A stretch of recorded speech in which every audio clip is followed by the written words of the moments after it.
You can see now I have enough of a base in the boiling pot. I'm going to start boiling the tomatoes as I'm skinning them over here. So then you can be skinning and boiling them down at the same time.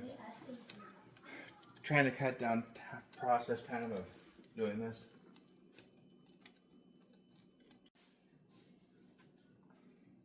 Okay, what we're doing here, we've got warm water over here. I just throw the tomatoes in there. Just like so.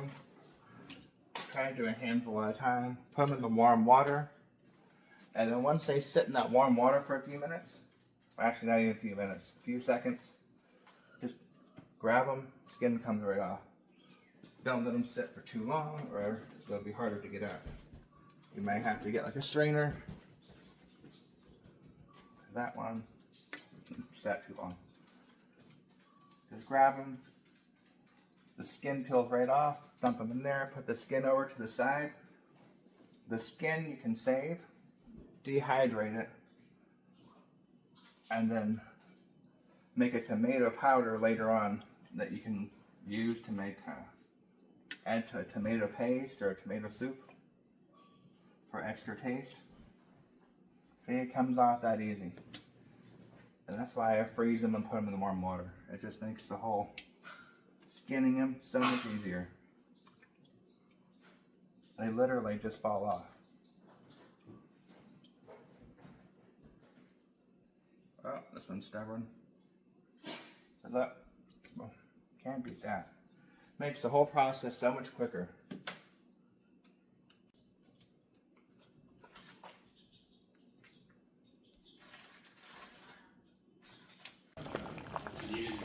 Okay, now we're just going to boil the tomatoes down to a consistency that we want for our sauce, and then we'll can them and go through the whole canning process.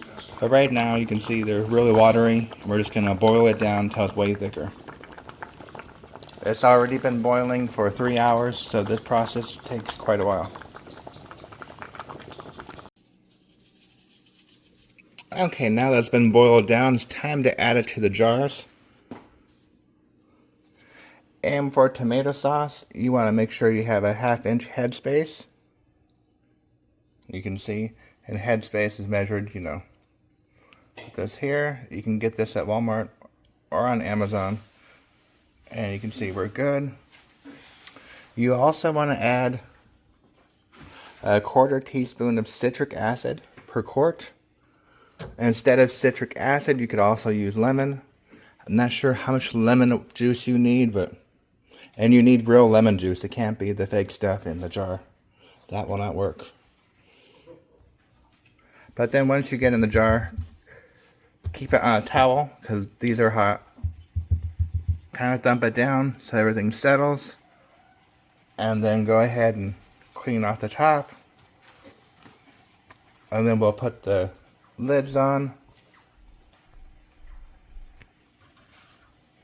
Okay, when putting the lids on, make sure they're snug. You don't want them tight. You just want them snug. Because they're going to go into the canning. We're either going to do water bath or pressure canning. Today we're going to look at pressure canning. One thing I like to personally do is just add a couple leaves of basil from the garden. Not even chopped up, I just put them in there. This is going to be in extreme temperatures, that will get blended in there.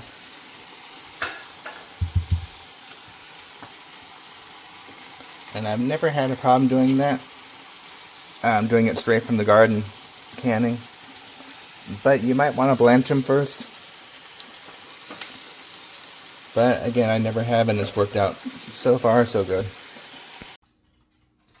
Okay, now we got the lid on all of our jars. We're going to go ahead and get the pressure canner started. We're going to put about 3 inches of water in the pot. We have hard water here in Texas, so I add 2 tablespoons of vinegar to the water. That way you don't get the white residue on your jars. They come out looking clean. Okay, it's hard to see, but we have a steady flow of steam here. You can see it on the microwave. And since we got that going, and it's been going for a few minutes, probably about 10 minutes now, we're going to go ahead and put the weight on. Since we are under 1,000 feet, we're going to go ahead and put just a 10-pound weight. And we can't start counting our time until that weight starts wobbling back and forth. And once it does that, then we can start our cook time. We're doing pints, so our cook time, according to Presto, guidelines would be 20 minutes. If you're doing quarts, the time would be 25 minutes. And then by the time this starts rocking back and forth, this gauge up here should read about 11 pounds. And once it gets up there, we're going to turn the heat down a little bit and try to keep it right about 11 pounds for 20 minutes.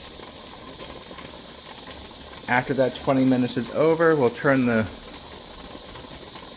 heat off, wait another 5 minutes before we remove the weight. We don't want to do it while it's still hot. We can burn ourselves. But for right now, let's give it a few minutes and wait for this start. Let's wait to start dancing. Okay, now we can see I'm moving like a hula hoop. That's dancing.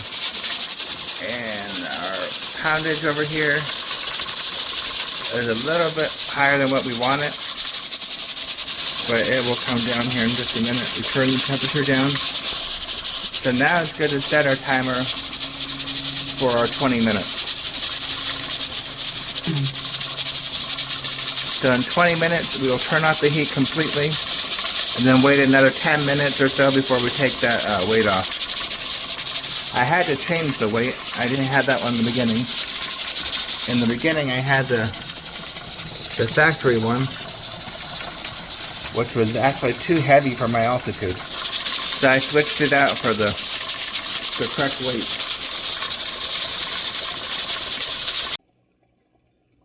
Okay, now they're done. We use our jar picker uppers here to put them, and we're going to put them on a towel again. We don't want to put them on the countertop because the countertop's going to be cold and those are boiling hot and we don't want them to break. But after that, we let them sit there overnight, and then tomorrow we tighten the jar. You can tap on it, you know it's down, unlike these ones. And it's sealed. And then it'll be ready to store in your pantry for as long as you need. Hope you enjoyed the videos. Please like and subscribe.